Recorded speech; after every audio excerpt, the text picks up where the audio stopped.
The next iPhone lineup is around the corner, and it's gonna be a different lineup this time.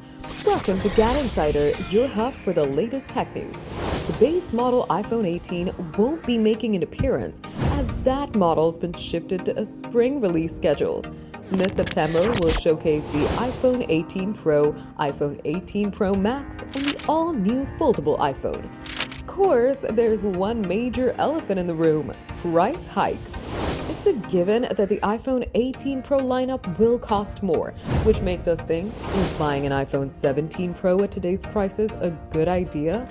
iPhone 18 Pro is going to be a modest upgrade from iPhone 17 Pro. There's a few headlining features like a smaller dynamic island, a variable aperture main camera for granular control over depth of field, a new array of color options, and Apple's C2 modem, which is the first for a Pro iPhone, which will also bring 5G connectivity over satellite.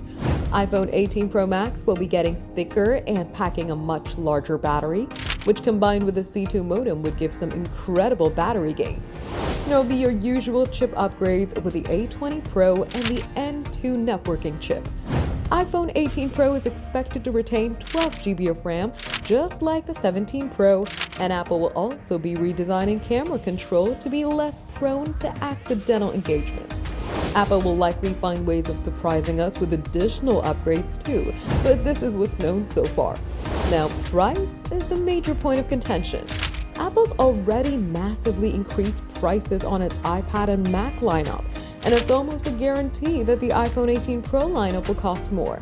Apple hasn't increased the prices of the iPhone lineup yet, so you can still purchase an iPhone 17 Pro for $1,099 and an iPhone 17 Pro Max for $1,199, as it's likely most sensible to buy last year's iPhones, since this AI data center driven memory crisis will likely last for a couple more years. For more updates, subscribe to GadInsider, like and share the video, and don't forget to press the bell icon so you never miss any update.